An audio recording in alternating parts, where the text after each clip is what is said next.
I finished Mage of the Hellmouth.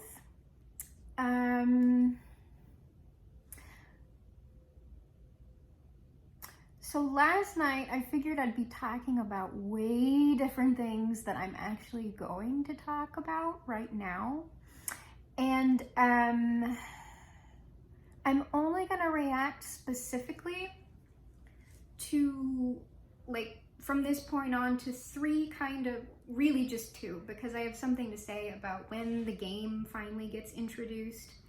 And then the two other things that gave me a reaction in the book.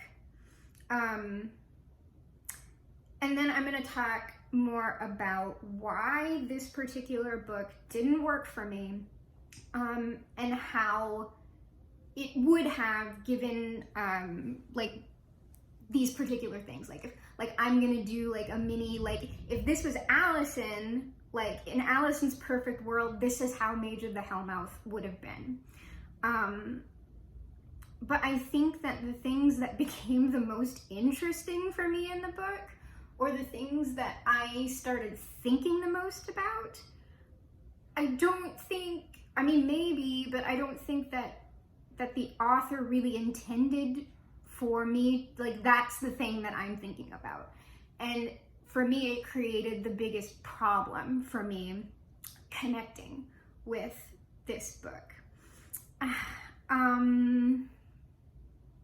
So just to start off, I was I'm up to chapter 17 last night, and the game still, I don't understand how the game is going to play into all this. It hasn't been brought up. It was basically on the page that I stopped reading. It is in chapter 17 that the game comes into play. And I would say that this book is 120 pages. The game is introduced on page 71. And for me, if the game, the title of the game is the title of the book, for me it suggests that the game is going to be integrated throughout the narrative. It's going to be used as a device or something like that. And it's not that it doesn't make sense the way the game kind of ties into everything, but since it's all kind of crammed towards the back of the book, and our reveal is essentially the antagonist monologuing to us, all of this stuff, it's all very tell. It's kind of okay, and that's my thing. Everything in this book, I was just kind of okay. Something really weird or some gore stuff would happen, and I was just all right. That's just a thing that happened. It's not that it's not gory. It is, but also I don't care. I just didn't care. And that's essentially the main problem, is that I didn't care. And I'm gonna get into why I didn't care and how I would solve that for myself. And the two things that I'm going to point out that that really made me stop and start thinking are the things that I'm going to react to that are in the book. So thing one,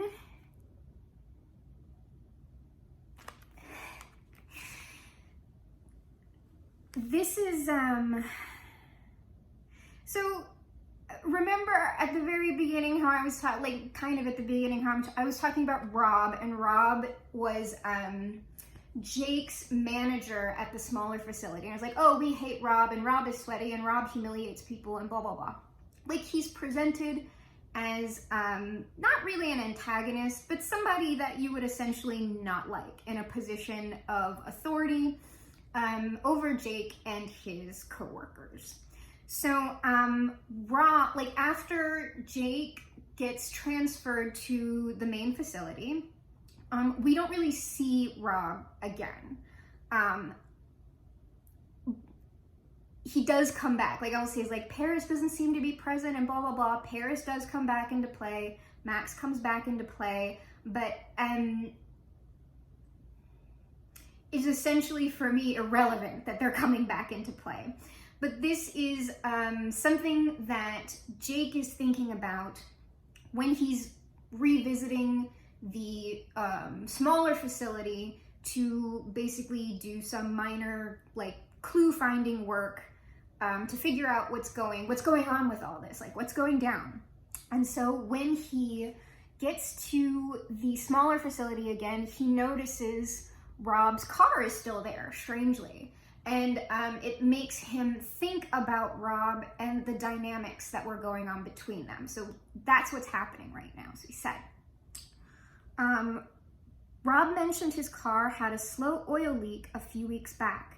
He was talking to some of the more mechanically inclined employees about it in the break room one day, asking if they had suggestions for a cheap, quick fix he could do on his own. What he really wanted was to persuade one of them to fix it for him, but Rob didn't quite grasp the nuance required when dropping hints. He was able to give orders and direction when it came to his job as a managing supervisor, but the art of effortlessly inserting subtle suggestions into conversation was far beyond his wheelhouse. Jake was well aware of people who were only able to communicate in one specific way to every single person they encounter, whether the person is responsive to it or not. I'm just realizing, I think that was a tense shift, because we're in past tense and we kind of went to present tense. I don't know. I didn't notice that on the first read, but reading it out loud, I'm like, wait a minute, what the heck? He'd met a few people like this in his life so far, like the manager of the grocery store he worked in when he'd freshly turned 16, and the Algebra 2 teacher from his senior year with the social skills of a comatose sea slug.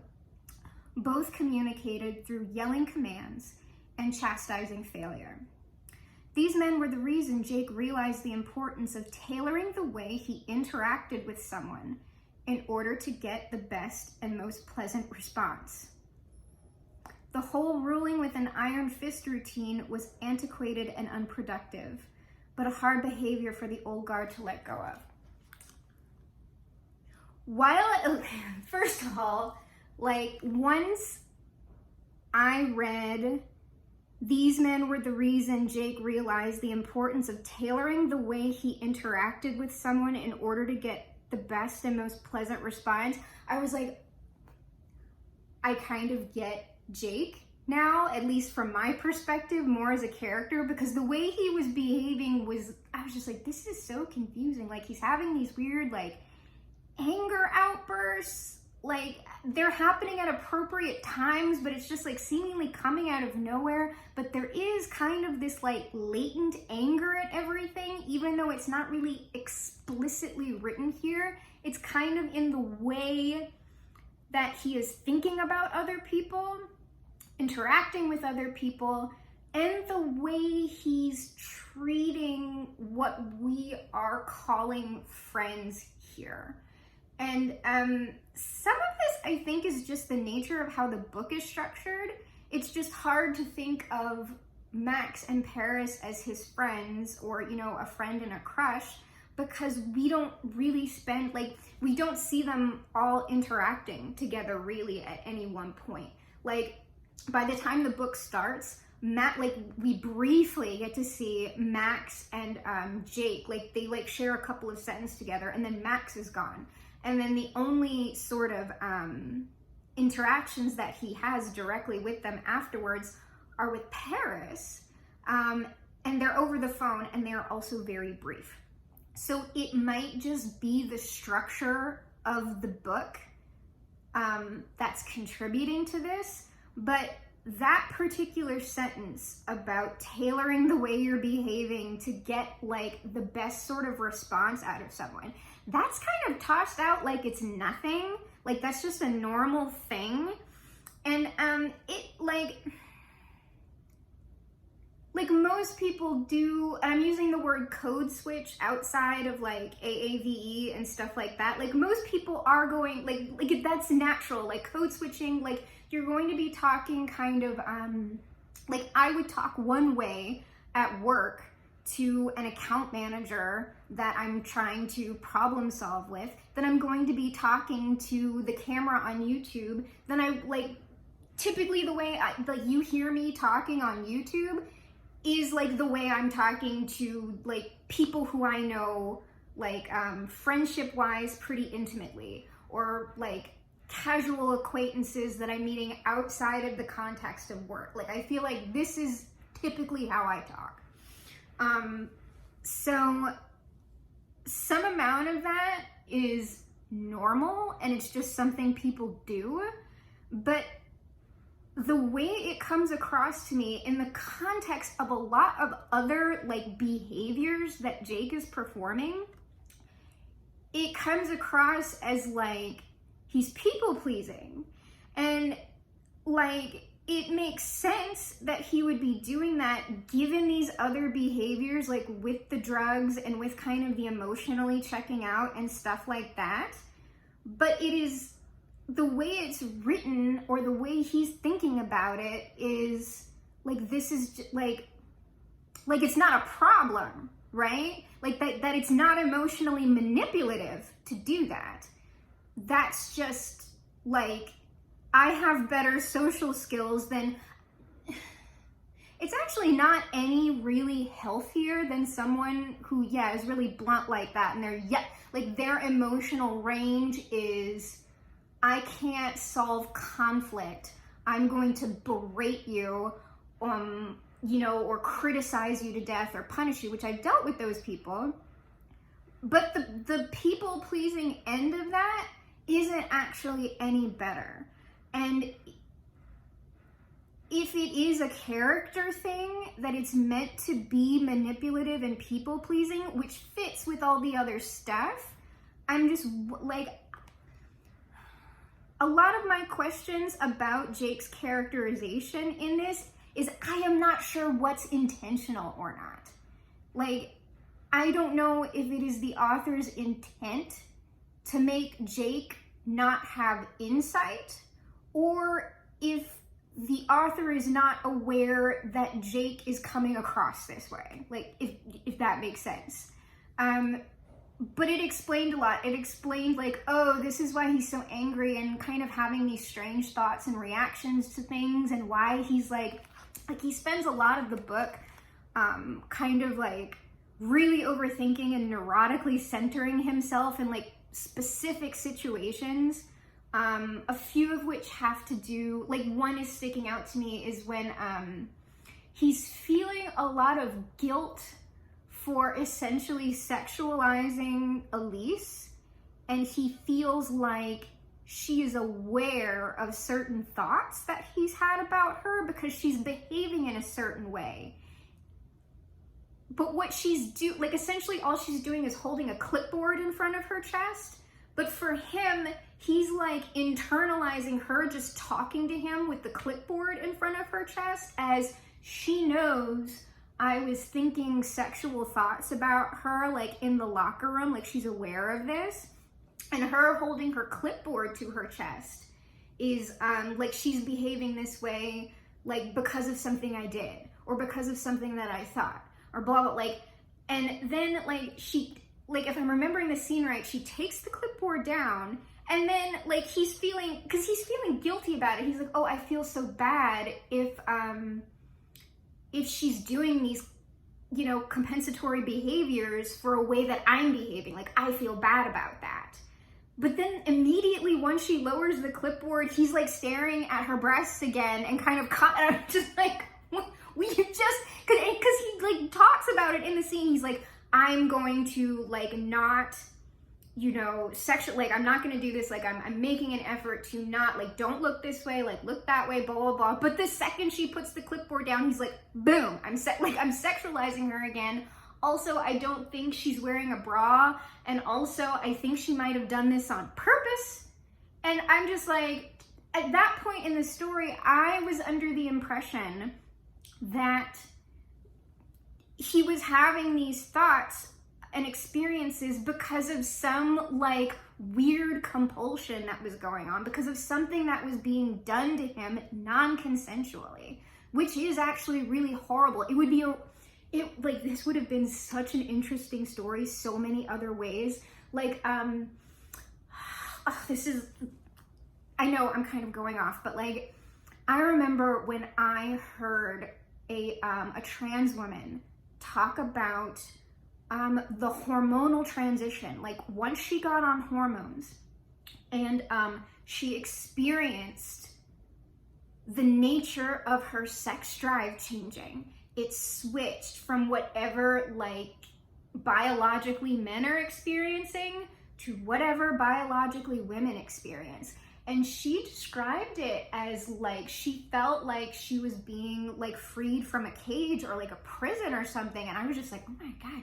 And like I've heard, like, I would say I have heard men describe it kind of this way. Like they are like, men will feel like they're being controlled by their own sexual urges, but like dismissively on my part, like it's kind of the same reaction I think that when women describe like if they have really bad PMS or like period cramps or stuff like that, they'll describe the amount of pain they're in and say like people dismiss it. For me, I feel like the reaction I had to men talking about that, being controlled that way or it being that strong, I was just like, what, like, okay, they're exaggerating or whatever. But when this trans woman is talking about it, I'm like, oh, it must be, like, it must be true. And it's dismissive. I don't want to like, I want to hold myself accountable for that.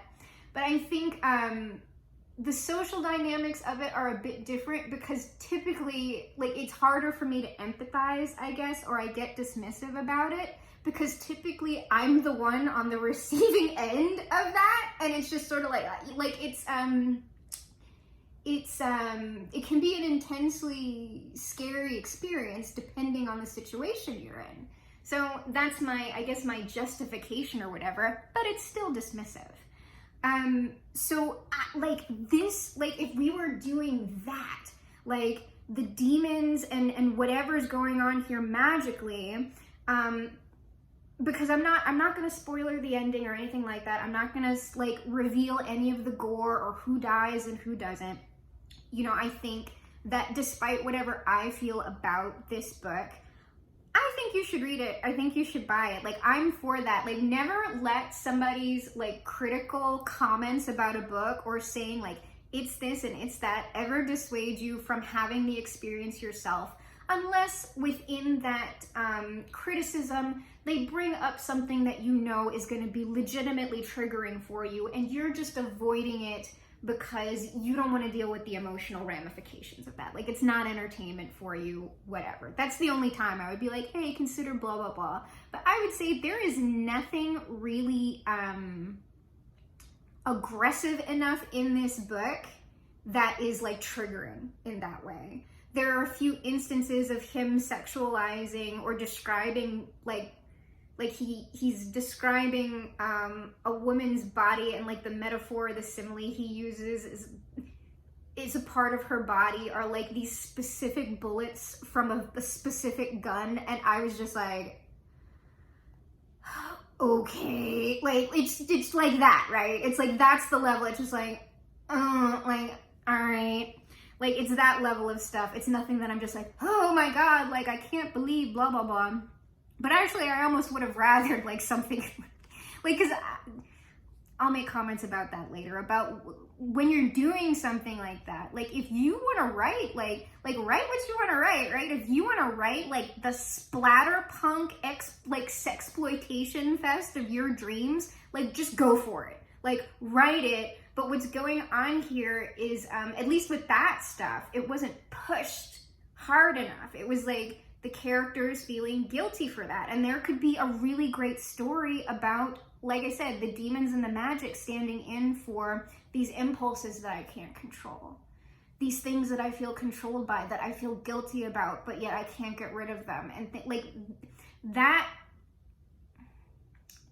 presents more of a struggle for Jake. Like my issue is that there's really no struggle going on here with Jake. Like, things are just, like, horrible things are happening, but they're just kind of happening around them, and he is witnessing them, but there's no real emotional struggle here. And without that struggle being very, very explicit and pervasive through the book, I don't care. Like, Jake isn't Jake is just, like, a standard character. Like, his personality essentially, hold on, wait, because I'm saying The people pleasing made some of it make sense. But again, like, I just don't know that he's aware of how, like, serious some of the things that he's saying are.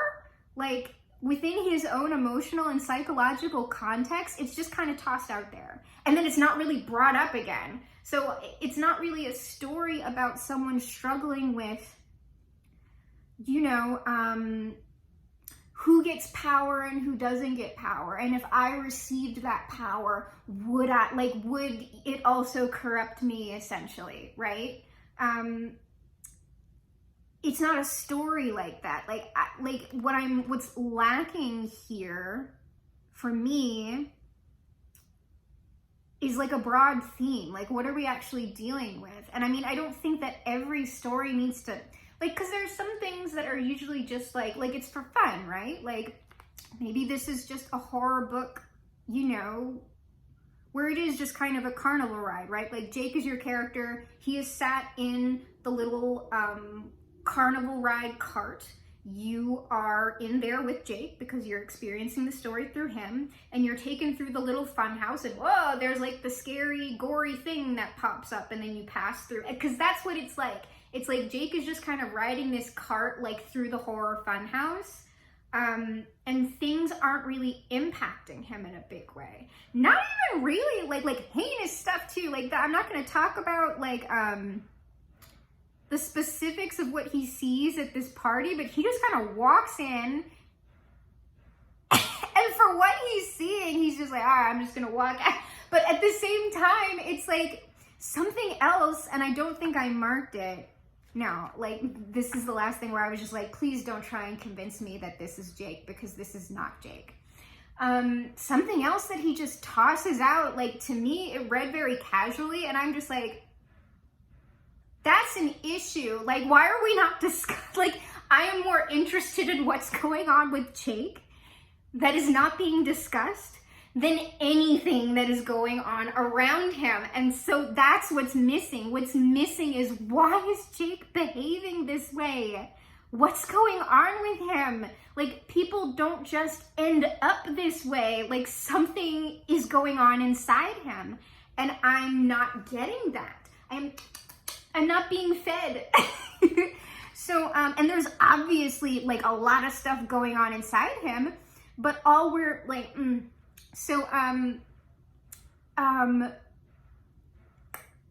I completely just had a brain fart. Oh my God. So I'm not getting what's going on inside him.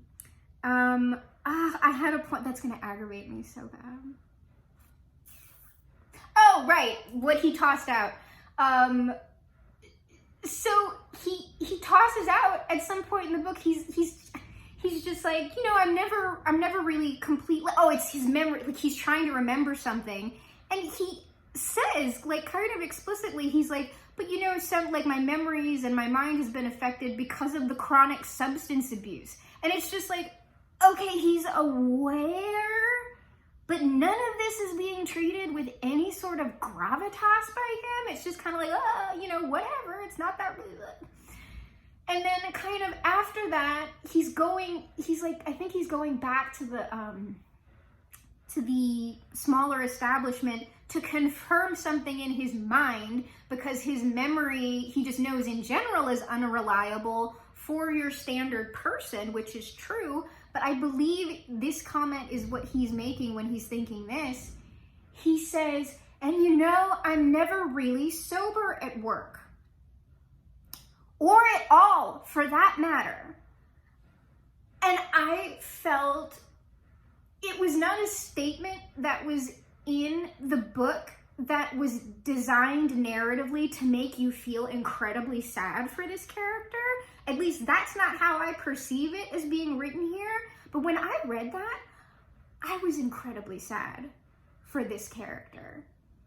I mean, really think about that. I'm never really sober at work, or at all, for that matter.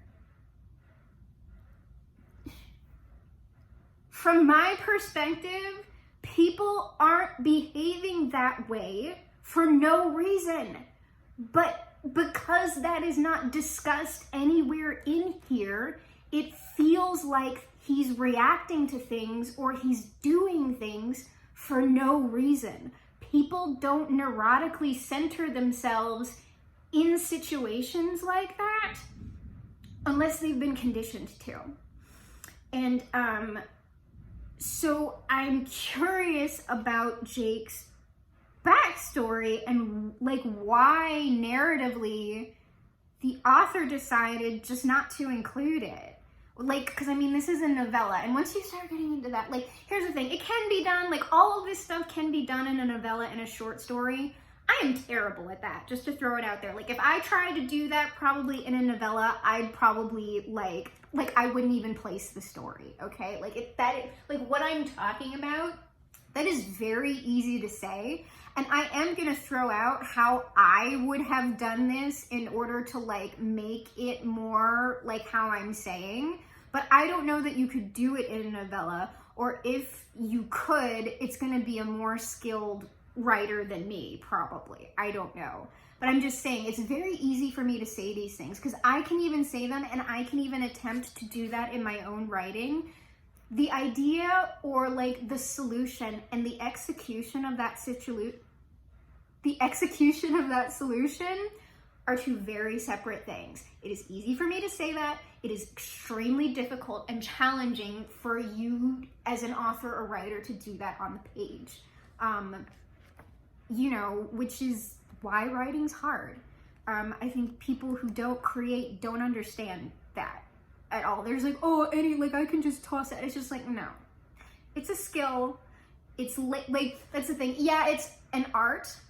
It's also skilled labor. And that's just the end of that. So jumping ahead, like when I read those couple of things about Jake, I felt I understood him more, maybe unintentionally, and maybe that is not the authorial intent in here whatsoever. If so, I am so sorry. This is just how it's coming across to me, but it also made me so sad for him.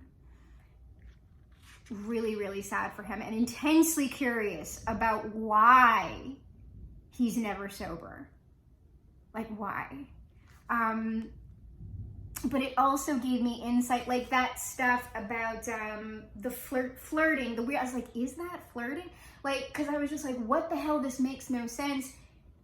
It makes sense in that kind of emotionally unavailable context, because like, this type of person may be able to have very casual relationships with people, like if it's just sex or like whatever, friends with benefits, blah, blah, blah.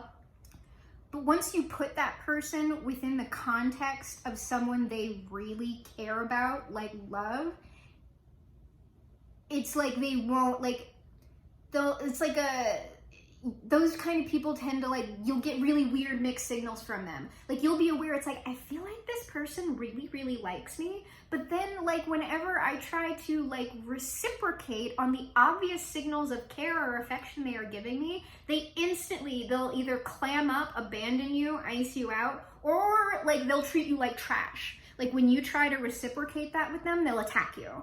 And for people who aren't aware of what's going on with someone who's emotionally unavailable for whatever reason, it's very, like, it's just like, what the hell is going on? I don't understand what's going on. And it leads to those dynamics where you're being pulled in, pushed away, pulled in, pushed away. So I was just like, oh, okay, yeah, of course, like, blah, blah, blah. And people who tend to be people pleasers, like, there's always kind of a sense of anger there. Because essentially what's going on is the people pleasing, because you're so intensely conditioned to be afraid of being vulnerable emotionally to people, what ends up happening is, like, a lot of these dysfunctional behaviors are organized around, like, the principle of, I want to have my cake and eat it too. Meaning, I want to have the happiness and pleasure of, like, emotional fulfillment with another person, while never ever making myself vulnerable or exposing myself to this person in a real way. And it doesn't work. Like, that's what the dysfunction is. You can't have your cake and eat it too. In order to have a fulfilling relationship with another person, you need to be willing to make yourself emotionally available to them and vulnerable. And for someone who's behaving like this, like without a significant amount of introspection and usually external help, that's hard to do. It's really, really hard to do.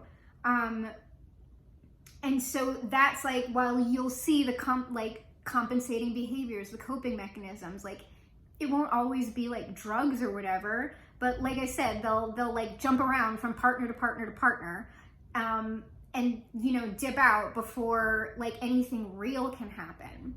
And it's often like some people will know they're doing that and just like, well, this is just the way I operate. Some people won't know they're doing it, and that's actually sadder, because some of these compensating behaviors, it doesn't necessarily have to be through relationships or addiction as far as substances are involved. People who feel this way can sometimes be driven to do really great things. Like a lot of people who end up having like really, really successful businesses, or like giving all of themselves to like making a charity organization work really well.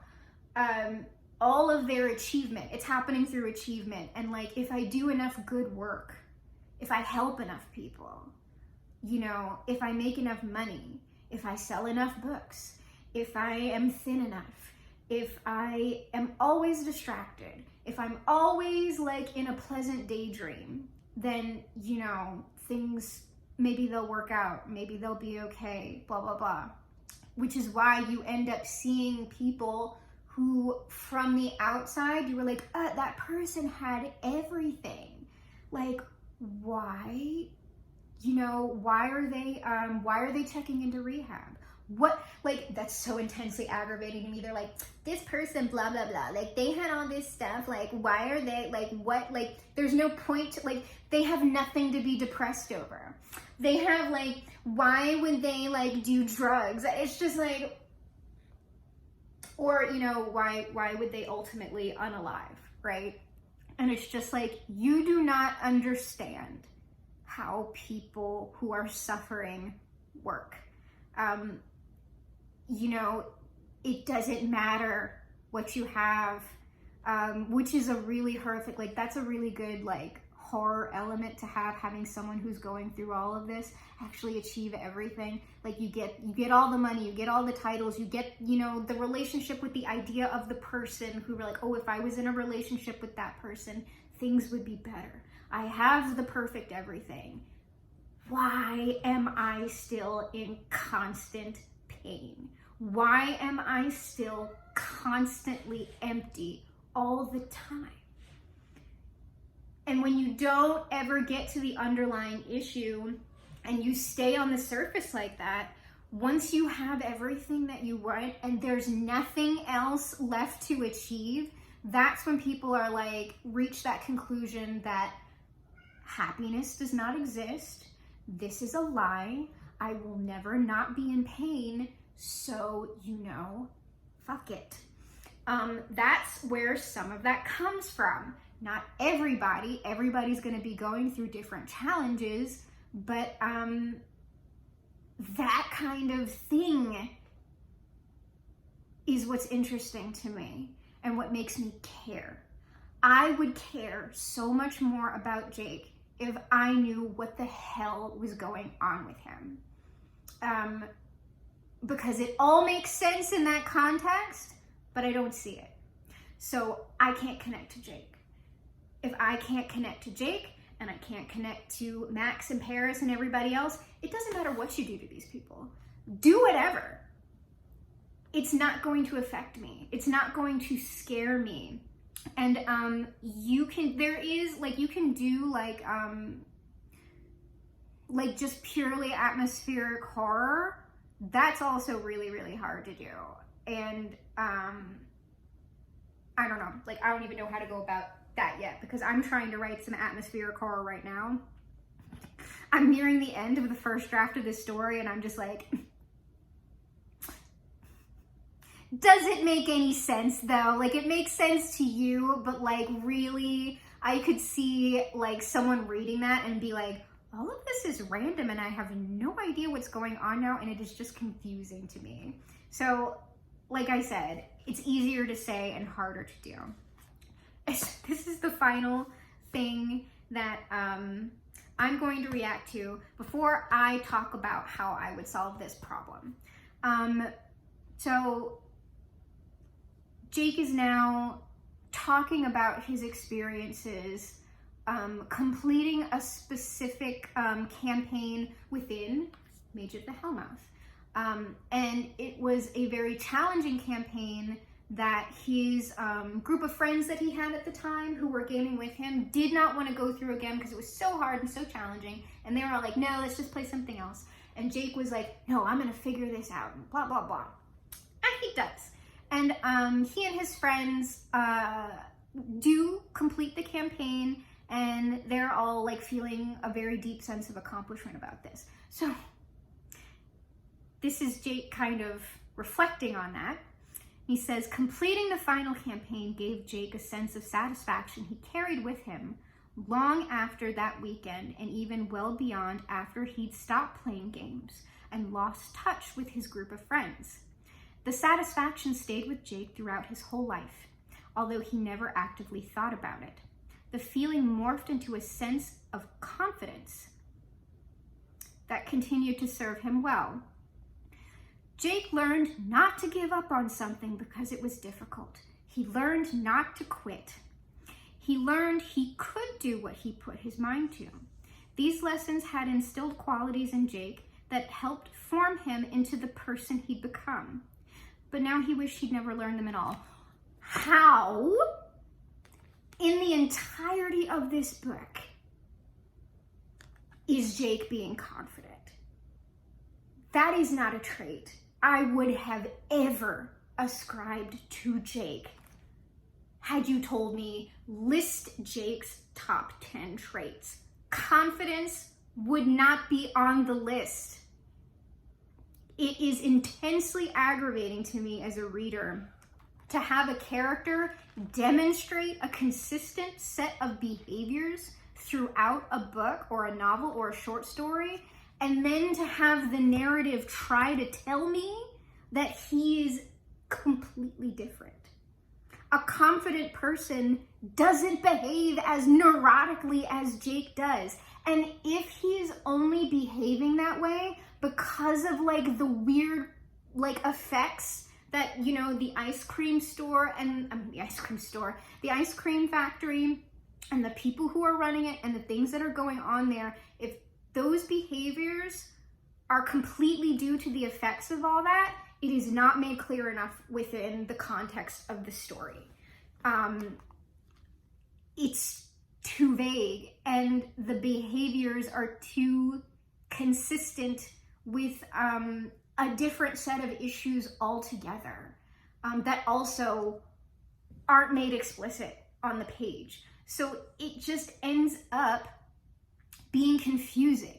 And so I'm reading into this in a very big way, but that might not at all, everything that I am saying right now might not be the authorial intent at all. And if not, either I'm just really, really stupid and I just have not been paying attention to this book, or it's an issue with the book. And while I goof up, I really don't feel like I am that stupid.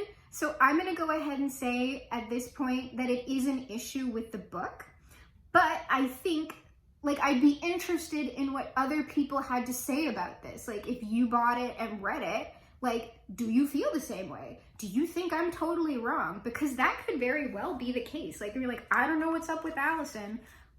She's just like, something got her about this book and like whatever Jake was doing, but I didn't get that at all.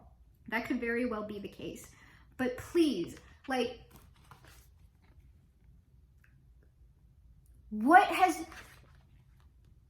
he learned he could do what he put his mind to. He learned not to quit. They formed the person he'd become. The only thing we see Jake do in this book is kind of overthink horn out on some, you know, female characters that he's attracted to, feel guilty about it, for the most part, or it's like he's the reaction, it feels like the reaction that he wants to have to them is being like a little bit suppressed, right? Like he's trying to be respectful, but really he's not respectful. And like he doesn't want to like be that guy, right? He knows enough. What this comes across as is he knows enough that that type of guy, you know, like those pig people who I don't like, I don't want to be that guy. But yet but yet this is, you know, like that could have been such an interesting story. Oh my God, struggling with that.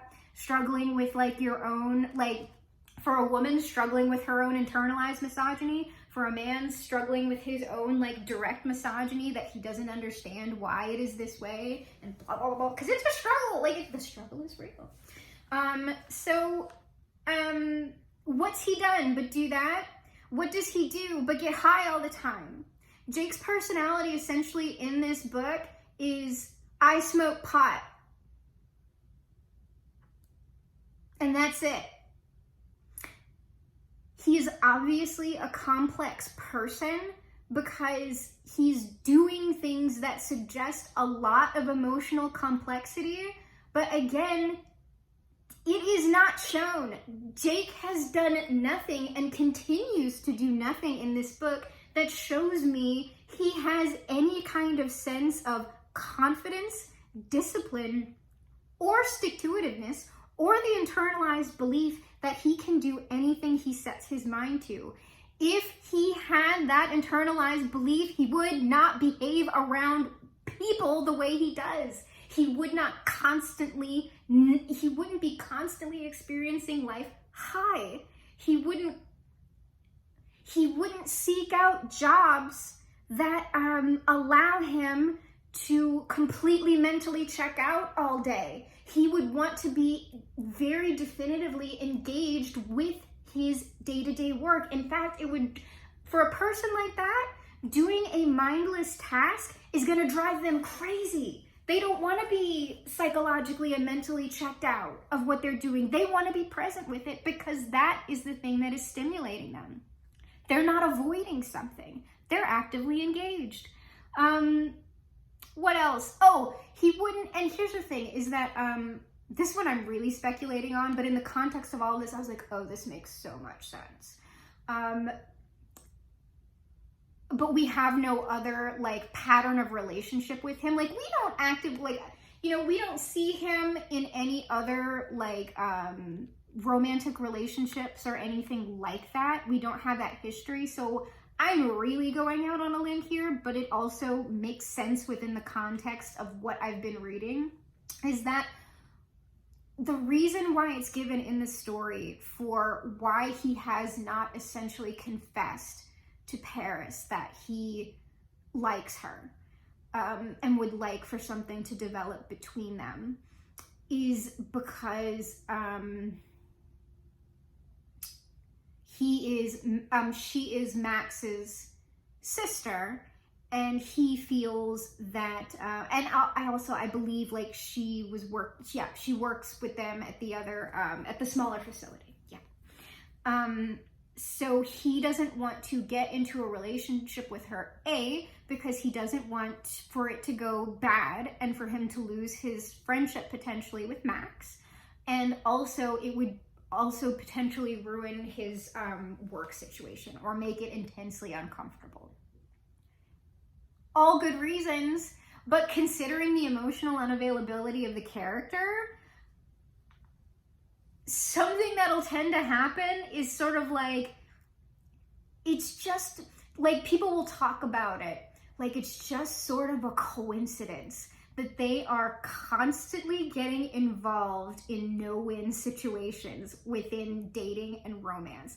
Oh, this just like, and here's the thing, is that it will feel like, you know, fate has just dealt you a hand. And for at least the deeper reasons why this is going on, fate did deal you a hand. Like, usually the reasons why people are behaving this way are we're completely out of their control. But unfortunately, it's unfair because like, even though it's not your fault, you're the only one who can get you out of it, and it takes a lot of work and blah blah blah. So people who are emotionally unavailable, and it happens in a lot of ways, but one way it'll happen is just like, I am always falling in love with you know, the love that can never be. It's always someone that I have feelings for, but there is always a reason, and a very good reason, why I cannot or should not get into a relationship with this person. And that'll kind of work a couple of different ways. Like, it'll either never be kind of, you know, consummated, right? Or if it's like within an established social community that they're in, they will consummate it, right? And it will go bad, or, you know, maybe it will, like, you know, there's different timelines involved with all of this, but the consummation of the relationship will not only destroy the relationship between the person and the other person, but also the entire social network. It's sort of like the behaviors are designed to either A, keep you isolated because you know you have them, and you're scared because you don't want to hurt anybody, but you also don't know how to not do what you're doing. Or the behaviors are designed to have that brief moment of connection, and then to remain in control of the hurt, you destroy it and everything else before anybody else can get to you. Like, that's what it is. But that's kind of a reach for what's going on with him and Paris and Max, because there's no, like I said, there's no pattern of behavior for me to look at. Everything else is a clear pattern from like what is being put in this book that I'm just like, no, like, I'm not insane. This is on the page. It might not be the authorial intent, but I swear to you it's on the page. But again, I could just be completely dumb or like super reading into things. So yeah, that was, when I read that, I was just like, no. Please don't try and tell me at this point in the story that Jake is confident and a can-do person. Or please tell me, because that's actually intensely sad, that that's who he was before, you know, all this stuff, you know, the what's going on at the ice cream place got its hooks in him. But we have no real sense. Like, he talks very, very briefly about some things in his past. Like, there's a part at the end where he does talk about how he knows a particular person is Paris based on her body. But the memory that he's having is about how they went swimming together.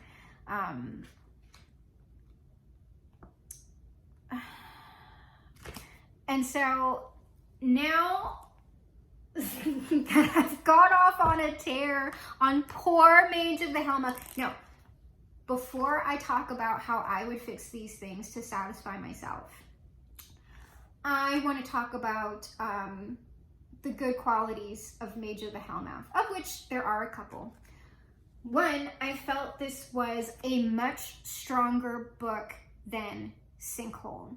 Interestingly, certain characterizations that bothered me in this book are also present in Sinkhole, but I'm not gonna like make another video about all this. Like, Mage of the Hellmouth is the only book of John Wayne's that I will like react to live or whatever, and I don't think I'll review any others either, because I still have one more to read.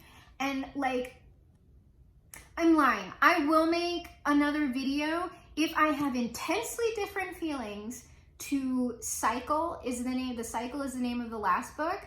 I will make another video if I have very different feelings about Cycle than I do to either Mage of the Hellmouth or Sinkhole, because I think it's rude to keep making critical videos about like work if it's just flat out not for you.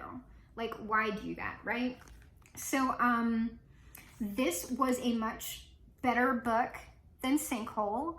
I much prefer Jake and the situation that he's in here to, I believe it's Reggie and Betty's situation. This book was way more engaging than what was going on with that book. And also something that, even though I did not really like Sinkhole at all, something that will kind of keep me, like there were points in this, and it was when like Jake is confident, I'm done, nope.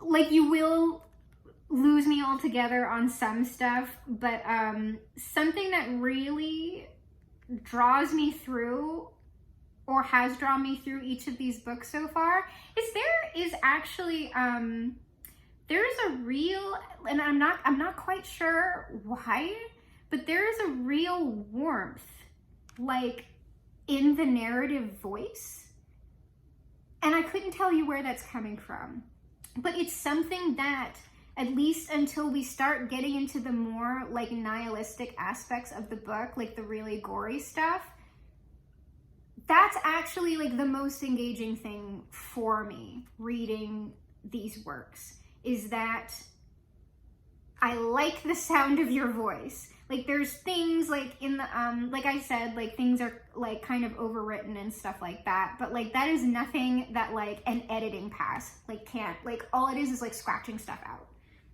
It's just taking stuff out. So there are no huge problems like with the writing, and the warmth of the voice pulls me through. It makes me actually feel like, for the most part, and here's the dichotomy, for the most part, the warmth makes me feel good about being here. It makes me feel kind of like, oh, this is a pleasant experience to be here with Jake, until all of a sudden we're talking about his dick randomly. You know, like that's very jarring for me, that there's an emotional warmth here, and then all of a sudden my dick, and it's just like what the frick is that? And what's going on? There's warmth until women are being sexualized and body parts are being compared to specific bullets from a specific gun, and then I'm just like, it's two completely disparate things being put together. So for me, like I said, when I mentioned, like, if you want to write, you know, because Stephen King will do that. Like, he has a very, like, kind of, like, and it's been a while since I've read King, but he has that kind of, like, a warm way of engaging you in the story while also telling you like something scary, like with like, it's like that campfire side thing, right? You're like, oh, the person telling me the story is nice and I like them, but the story is very scary. Like, it's kind of that sort of stuff, right? So that is so, like, if we can like enhance that, really awesome. But the other parts are sort of like, I have this warmth, but like, now I'm getting really graphic with you. Now I'm getting really like gory with you. And it's just like, it's like, wait a minute, hold on. I've got whiplash here. What's happening? Because the tone is drastically different. So I would say that if just make the character not guilty about like being misogynist or sexualizing, like make it, like go all the way, like make him terrible, because I will definitely still, like, I'll be like, oh my god, this character was so misogynist, or like blah, blah, blah, blah, blah. But the book can still be good. It can, or at least it can be something that's engaging, depending on how you play it out, depending on the intent, right? Case in point, even though I totally hated this book, not this book, this other book that I'm gonna say, American Psycho. Hate it! And here's why. I hated American Psycho, not because I was really offended by anything, but I just thought that that book would have been a billion times better if it would have been like this length. or a short story, because there are some incredibly hilarious things that happen in the beginning of American Psycho that by the 80th time, it's like someone running a joke into the ground. The middle of that book is just like, okay, well, I guess we're doing this now. And it's intensely gory, and he's ratcheting up all of these horrible things that are happening. But again, the character is so detached, and that is the point, that I don't care. And we can make the argument that you are supposed to be, which I agree with, intensely bored by the horrible things that this character is doing. But that's not like I remember I was reading that book last year and I was just like, why am I reading this? Like, I do not I don't like this. It's not doing a thing for me until we got to the very end. Like, I wanted to knock a lot of that middle part out and then have what's going on in the beginning with like the horribleness occurring, like some of the horribleness from the middle, and then like put the end there, because the end, spoiler alert, I'll have to put this in the thing, spoiler alert for American Psycho if you don't know already, it's a very old book, that it's implied that none of this stuff really even happened, that this person is not only pathetic enough to do these things to other people and think this way and behave this way, that potentially, that not only is he that pathetic, but he's so pathetic that he can't even actualize that. He can't externalize his own anger. That this is really just some bizarre fantasy that he's been having throughout the entire book because he is just that pathetic.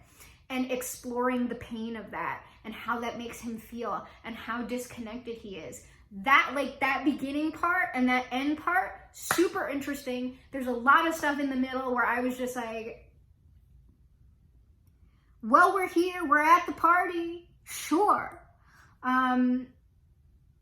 Whatever. Anyway, so I'm just saying, like, even though I did not like that book, I intensely hated it for that reason.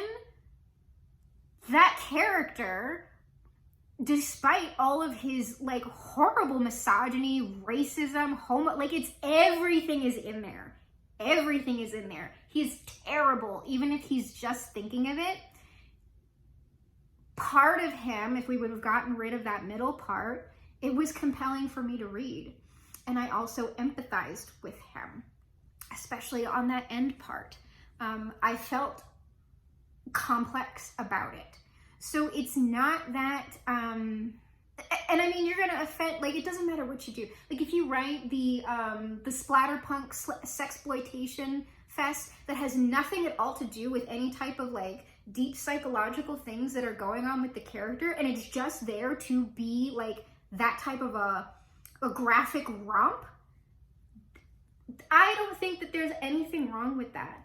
I'm not going to read it. That's not for me, because I'm into all of like the psychological, why is everybody doing what they're doing and how this is horrible and how it's manifesting into the supernatural. That's me. And when it's more of a romp kind of without that, or there'll be less of it, like, I'm more the creepy horror. Like, I want the spine-tingling stuff, the, ooh, like, I kind of want to sleep with the lights on, blah, blah, blah.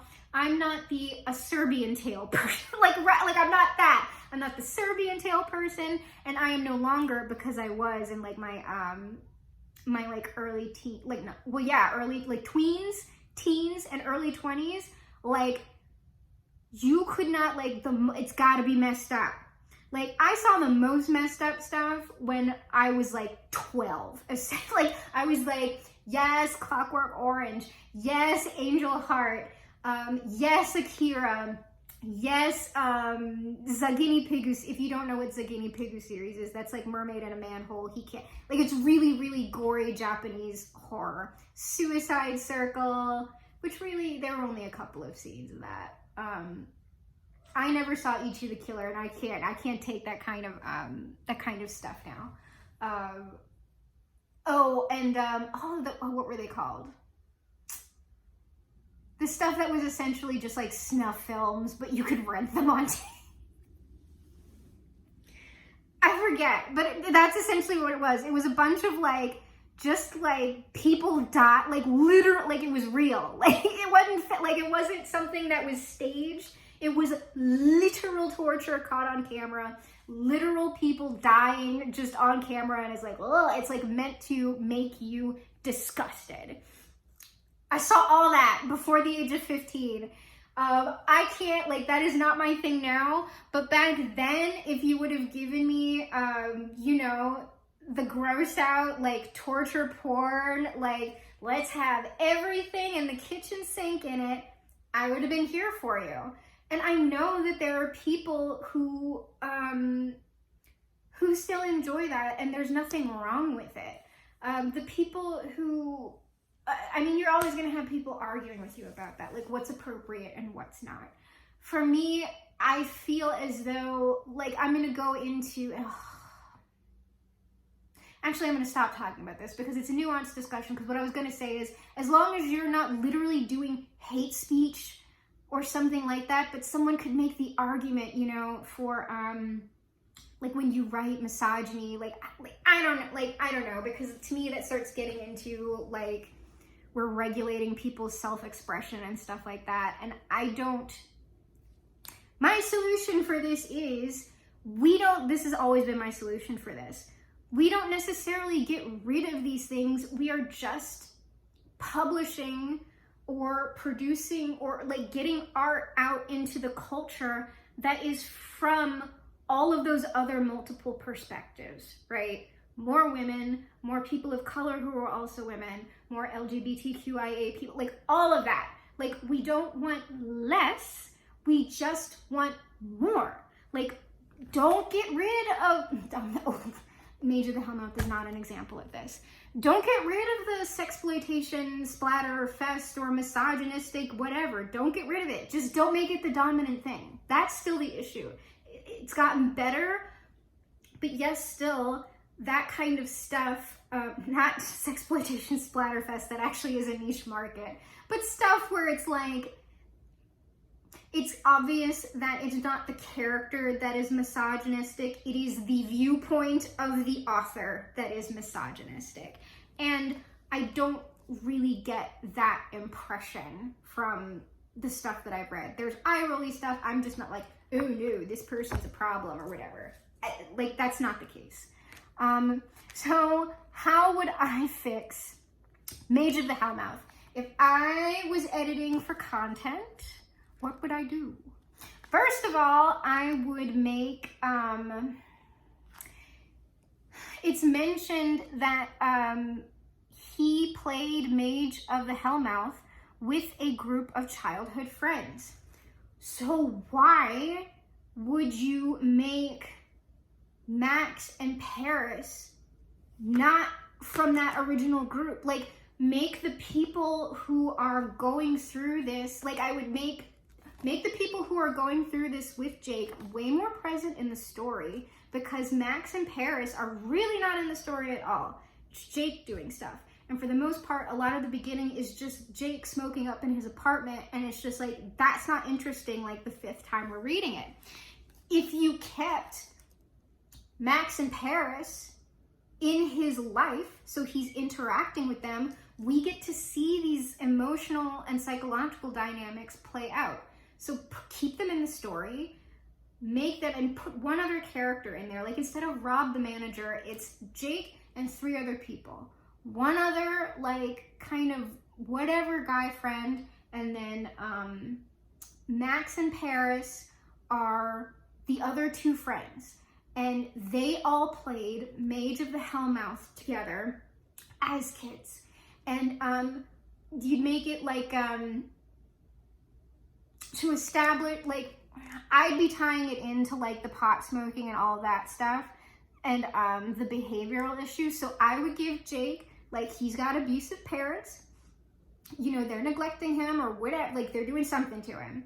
And so he kind of becomes annexed into Max and Paris's family, which is way more functional than his own family. They are like his found family. And so when he's with Max and Paris and this other person, they're all playing Mage of the Hellmouth together and also smoking pot together and blah, blah, blah. And like, they're having a good time.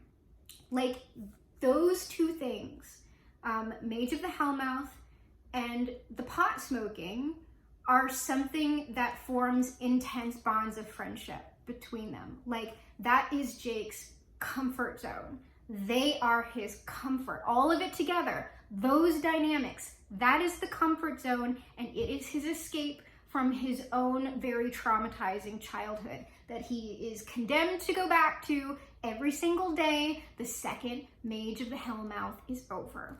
And so he never wants it to be over. He never wants the pot smoking and game playing and all the hanging out to be over. So as they grow up, they're still playing games together. And also, just since I know that John Wayne, he's also a musician, I'd be like, oh, and so when they start getting older, they, like, the thing that's holding them together at this point is they're in a band. And you can keep actually, like, because Satanic Panic, like, not only applies, and it's mentioned in here, it not only applied to role-playing games and, like, it's like, oh, you know, drugs are bad and all this stuff. It also applied to music and all kinds of things. So, like, you know, the infectious, like, the literal stuff that's going on with Mage of the Hellmouth maybe is also influencing, you know, the success of their music. And what I would say about that is, like, where I would have them with their band is, like, they've maybe put out, like, they're, you know, they're a little garage, but, like, right, they're in their 20s, like, and I would put, like, they're not in their, like, they're not pushing 30. They're, like, 20, 21. And they've put out just grassroots their own album, and they've somehow managed to, like, do, like, little shows and, like a little mini tour or something like that of, like, bars or whatever. And they actually, you know, they're starting to have, like, people are, like, emailing them, people are actually buying the album, like, they can't wait for the new album to come out and blah, blah, blah. And, you know, the magic that is in the game maybe is starting to, like, work on these people. Like, there is demonic influence on this that's sort of being hinted at, but, you know, just hinted at. And so they are now working on their second album, and they have enough interest in that they know they can quit their job at the ice cream factory. That, like, the only reason that they're working at the ice cream factory and maintaining that job is to, like, they're pouring all of that money back into the band, back into the album as a friend group. And it is the goal that they are just going to be doing music. And it should be established that they do have a good chance to do it, but it's going to be a lot of hard work. And so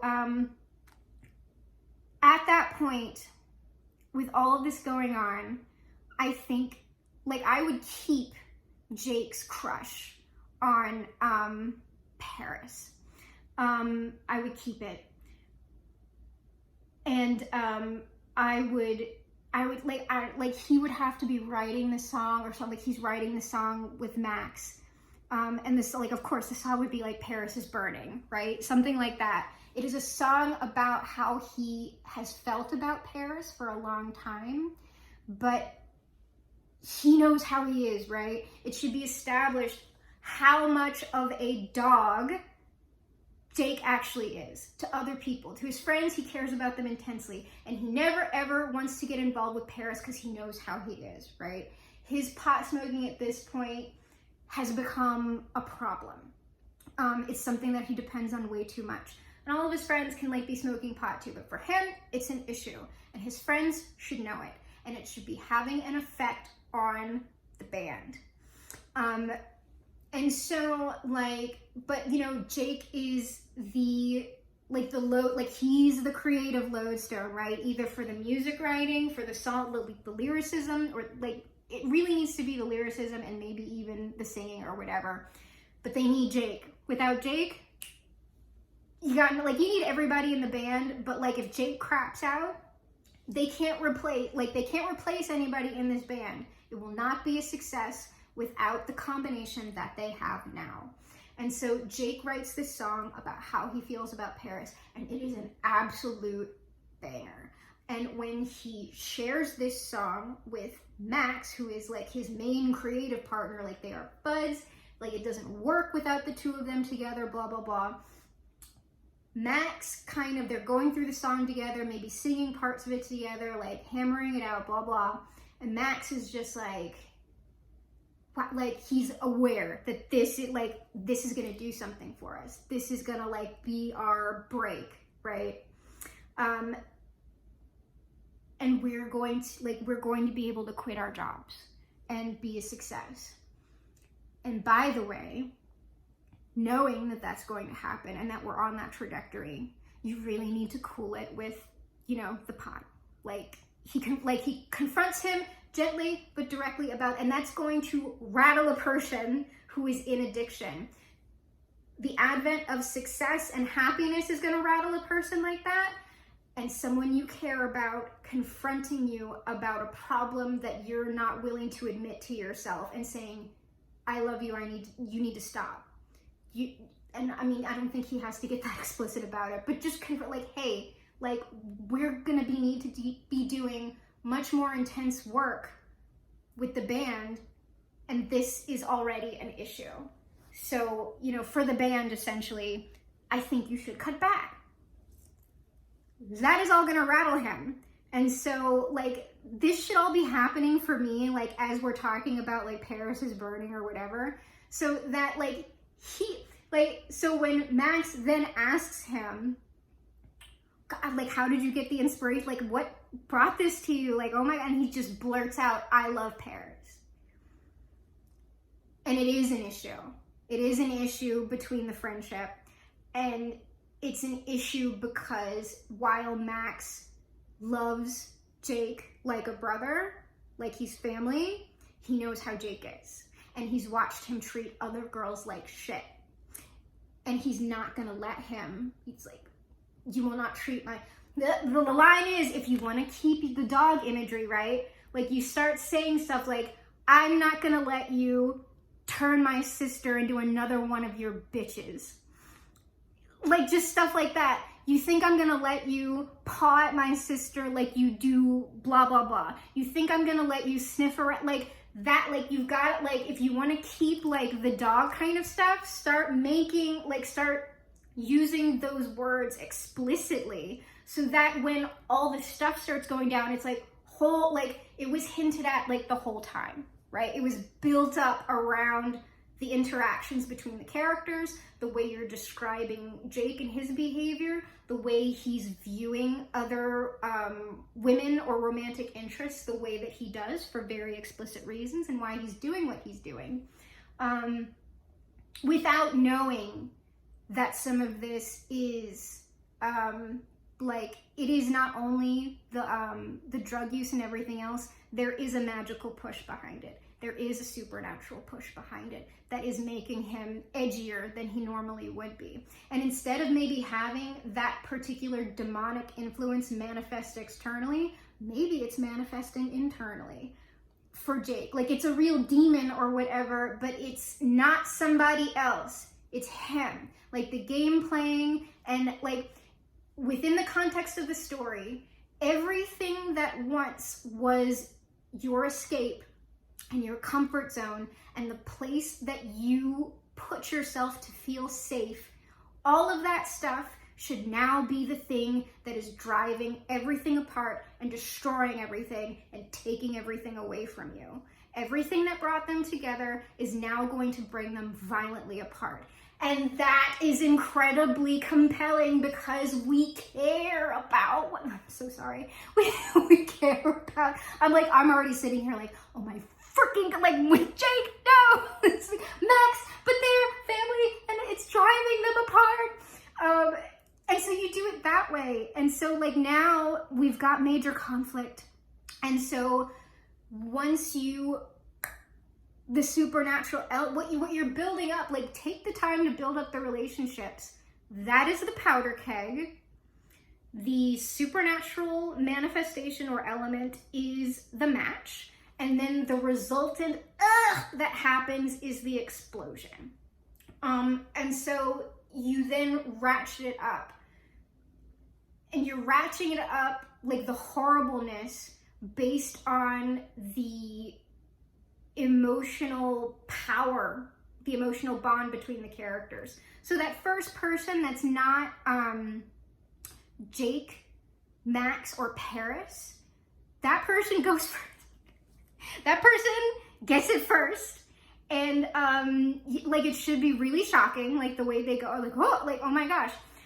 Because it's signaling to the reader that yes, that kind of stuff is going down in this story, and it potentially is going to happen to one or all of these other characters that you care very much about. Oh, and about Paris, while Jake should never know if she feels the same way about him, it should be telegraphed to the reader that she does, that she reciprocates his emotions, but she doesn't know. Like, it's the same kind of like, I don't want to get involved with him because of my brother. I don't want to get involved with her because of my brother. Like, like it would be messy, but they should already feel the same way about each other. So that, you know, you've got that sword hanging over everybody. And that way, when all of the crap is going down, it means so much more. Because now you've got like this whole thing going on between Max and Jake that's like, I love you, but I hate you. And like, I don't know what, like, I'm mad at you, and the band is breaking up, and this and that and the other.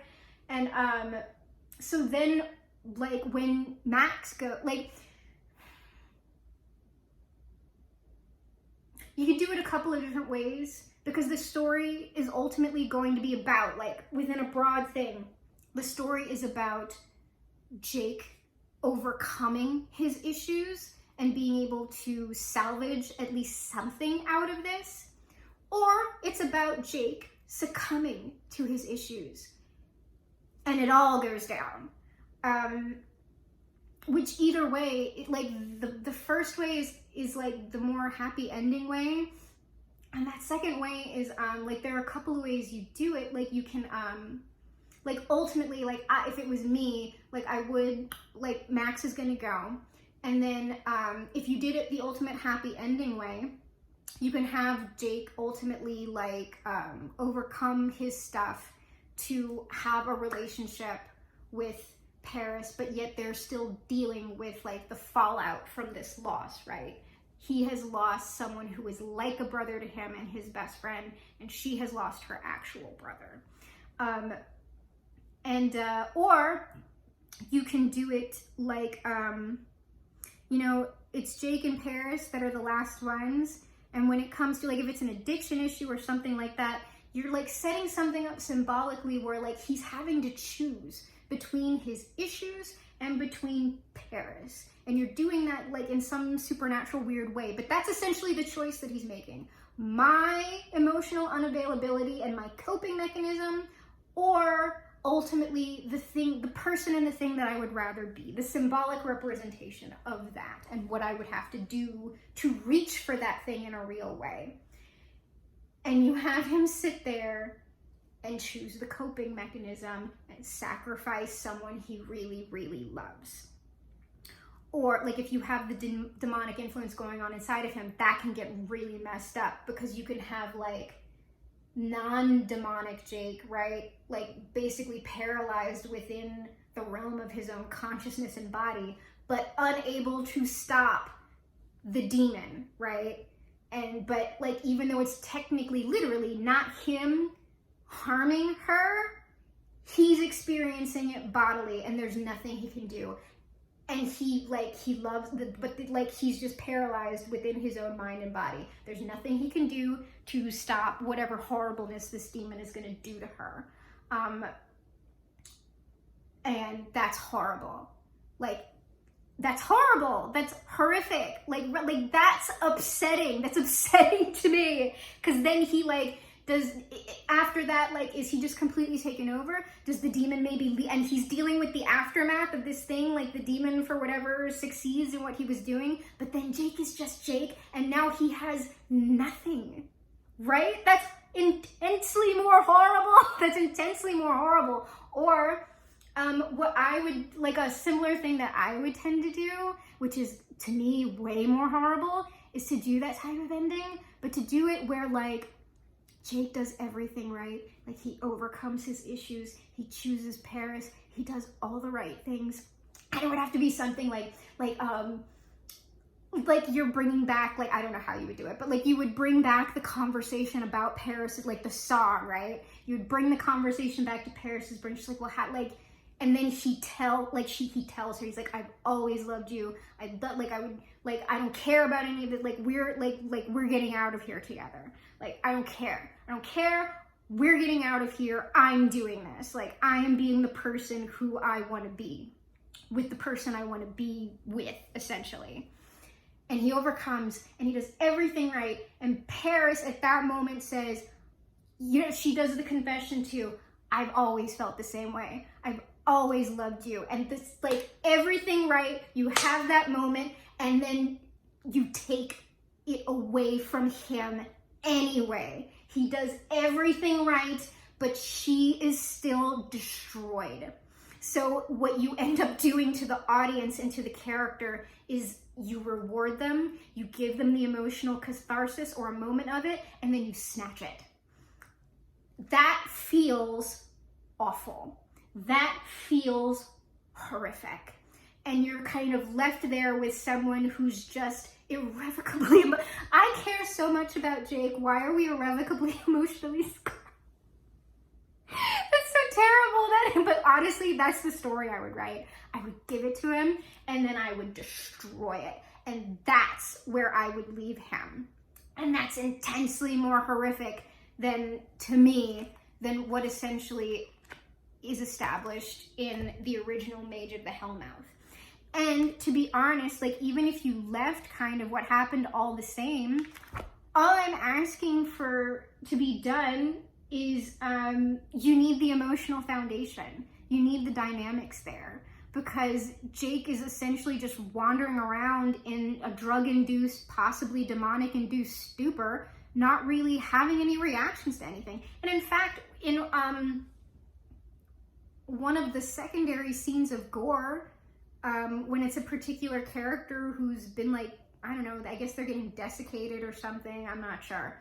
But he's just like, whatever, like, he's so whatever. I was just like, there is, like, essentially, like, a skin suit here of someone you used to know, and he's just like, well, you know, whatever. Essentially, like, that's the reaction to it. He really does, like, he's got these very, like, emotionally detached, again, makes sense, emotionally detached reactions to things.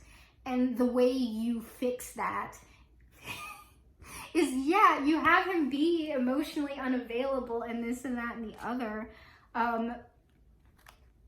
but you make it explicit, right? You really, like, intentionally make him that way and make him struggle against it and make him succeed or fail to greater or lesser detriment. Because you can still have the horror story and, like, all of these horrible things happen, but yet still have, like, essentially a happy-ish ending. Like, if he does, like, end up being with Paris, they still, like, they're not gonna have their success. Their relationship isn't going to be perfect. And it's like the one scrap he has left, right? So you can always imply that he's still gonna mess up. Like, I can't, like, I'm trying, it's like, you can have the happy ending, it's like, but can you? Like, no, you can't. I have written, like, total happy ending stories, but, like, when it comes to, like, dark fantasy, dark sci-fi, or horror, do not trust me. I'll be like, oh no, it's fine, like, everything's gonna be okay. No. So anyway, those are my feelings about Mage of the Hellmouth. And my, I guess it's not a script, but if I was going to script doctor Mage of the Hellmouth, that's how I would do it. That's how I would write it. I'm super invested, but I still think you should go and buy it and go support John Wayne. And I'm not Comunale. That is so rude of me. I should have specified if I'm going to be, like, ranting and raving about all of his stuff all online. You can at least get the name right, so fuck me for that. But yeah, I don't know. I'm still gonna read the cycle, and like I said, if I feel differently about the cycle, I will make another video saying that's the book.